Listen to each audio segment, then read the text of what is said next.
You woke up this morning, ate a breakfast that came from something that had to die, wore shoes made from something that also had to die, and then opened your phone to watch a video about saving the planet. Somehow, you feel completely fine about that. No guilt, no crisis, just you, your eggs, and your moral high ground. Now flip that. Every single human being who has ever lived just stops killing animals. No more meat, no more leather, no more pest control, no more fishing, no more mosquito swatting. You, me, your uncle who owns 4 hunting rifles, everyone agrees. Sounds beautiful, right? Peaceful, evolved. Like humanity finally got its act together. Yeah, about that. Because here's what nobody's telling you. A world where humans never killed animals isn't a Disney movie. It's something so much weirder, so much darker, and honestly, so much funnier than you are ready for. And by the end of this, you're going to realize this was never really about animals at all. Part 1. The Golden Age that lasted about 11 minutes. Peace on Earth. Also, the Earth is on fire. Okay, day 1 of the no-kill world. Humanity wakes up, shakes hands, everyone agrees. No more animal deaths. We did it. We're finally the enlightened species we always pretended to be in job interviews. And for like 11 minutes, it's incredible. Birds are singing, cows are wandering into suburban neighborhoods. A deer is standing in the Walmart parking lot and nobody's doing anything about it. Pure magic.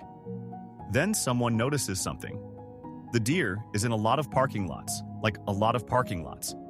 See, here's the thing nobody thinks about. Humans are the apex predator of this planet. We didn't just eat animals. We controlled population growth for basically every species on land. The moment we stop, every prey animal on Earth starts reproducing at its natural rate with zero predatory pressure from us. White-tailed deer populations in North America alone could double within 3 to 4 years. Rabbits? Those things reproduce so fast, scientists literally use them as a benchmark for uncontrolled growth. Locusts, wild boars, rats, Canada geese. God, the Canada geese. Within a decade, you're not living in a peaceful world with animals. You're living in a world that is slowly being consumed by animals. Crop fields destroyed, infrastructure damaged, disease spreading from overcrowded animal populations into human cities. And here's the twist that breaks your brain. The animals aren't thriving, they're starving. Overcrowding means they eat through their own food supply. Predators that do exist, wolves, big cats, sharks, get overwhelmed trying to compensate. Entire ecosystems start collapsing not from too much death, but from not enough of the right kind. The peaceful world kills itself through peace. But wait, you haven't even gotten to the humans yet. Part 2. The diet that saves everyone, and then doesn't. 7 billion vegans walk into a bar. The bar is a farm. They are also starving. All right, so no meat. Cool. Humanity goes plant-based overnight. Every nutritionist on the planet is suddenly very popular. Oat milk stock goes through the roof. Every gym bro is furiously Googling how much protein is in lentils. And genuinely, this part sounds manageable. Humans can survive on plants. People do it. People thrive on it. So fine, we adapt. Except here's the part that nobody puts in the inspirational TED Talk. To feed 7+ billion people on plants alone, you need farmland. A lot of farmland. Current estimates suggest we'd need somewhere between 40 and 70% more agricultural land than we currently use to sustain a fully plant-based global population at today's caloric needs. Where does that land come from? Forests, wetlands, grasslands, the habitats that animals live in. So in trying to save the animals, you bulldoze their homes to grow your quinoa. The Amazon doesn't get saved in this world. It becomes a soybean field. The biodiversity you were trying to protect? Gone. Buried under monoculture crops that are, by the way, incredibly vulnerable to the insect populations you're also no longer allowed to kill. You tried to save the cow? You accidentally destroyed the jaguar's entire house. And here's the uncomfortable part you're going to sit with for a second. Some of the most effective land conservation methods ever developed involve grazing animals. Managed herds on grasslands actually restore ecosystems. Remove the animals, and that land degrades. You need animals interacting with the land, even dying on it, to keep it healthy. Death isn't the opposite of life in nature. It's part of the engine.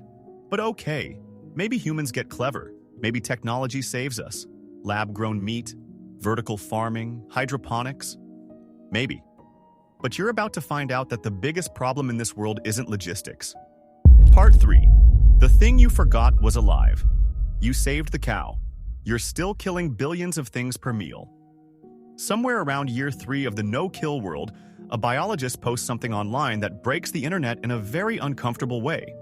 Farming plants kills animals too. Not metaphorically, literally. Every harvest, combine harvesters, tilling, pesticides. Wait, you banned those too? Even just the displacement of nesting rodents kills billions of small animals, insects, and ground-dwelling creatures per year. Per year, mice, frogs, ground birds, beetles, earthworms being sliced apart mid-soil. Field mice alone. Estimates suggest tens of millions die per year in grain agriculture in the UK alone. So now, the no-kill philosophy has to answer an impossible question. Does a cow count more than a mouse? Does a mouse count more than a beetle? Does a beetle count more than the soil microorganisms that technically have reactions to stimuli? Where does it end? And this is where people start to lose their minds. Not in a violent way, in a very human, very relatable way. They start forming factions.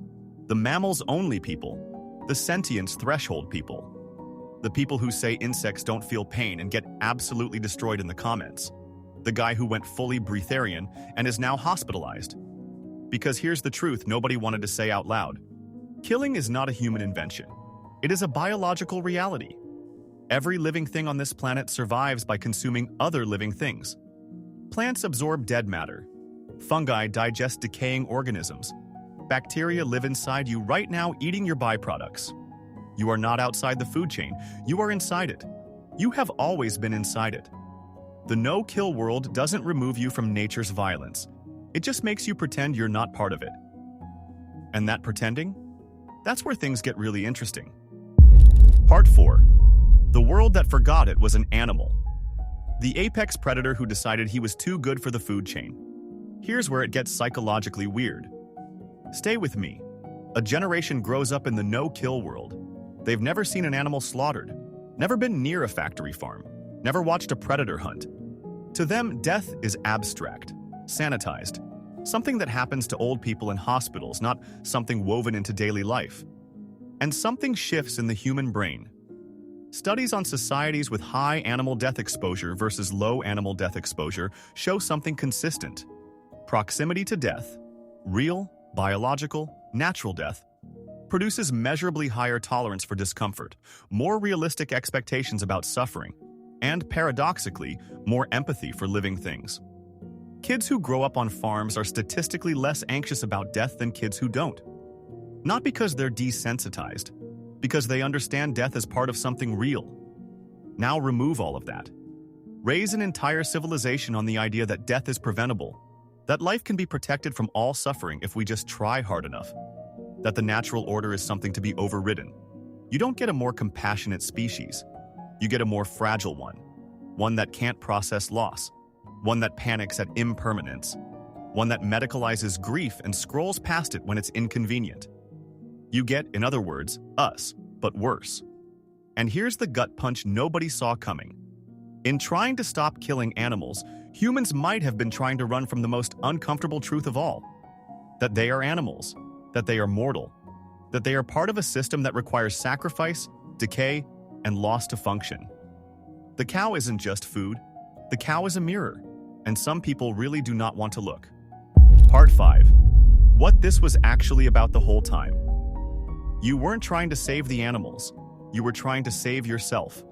Here's your theory reveal, the one that reframes everything.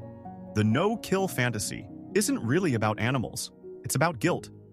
We are the only species on Earth capable of feeling guilty about our own biology. The only animal that lies awake at night uncomfortable about what it had for dinner. We built an entire moral economy around something every other creature does without a second thought. And that guilt isn't bad. Guilt means you care. Guilt means you're aware. Guilt is actually one of the most sophisticated emotional technologies the human brain ever developed. But guilt without understanding becomes performance. It becomes buying cage-free eggs while the egg industry still grinds male chicks. It becomes buying ethically sourced leather without checking what that means. It becomes feeling virtuous for one decision while ignoring 40 others. The world where humans never killed animals would have collapsed. Not because we're inherently evil, but because we tried to solve a moral problem by pretending biology doesn't exist. The animals needed us to participate in the system, not to dominate it. We overdid that, let's be real. But to be in it, thoughtfully, responsibly, with actual awareness instead of selective guilt. Remember that deer in the Walmart parking lot from the beginning? The one standing there while everyone felt good about themselves? That deer was going to starve to death within 2 winters, slowly, painfully, because the population had no check, because we removed ourselves from the system and called it progress. The most compassionate thing, the thing that actually required moral courage, wasn't opting out. It was figuring out how to participate without being brutal about it. That's harder. That doesn't get applause. That doesn't go viral.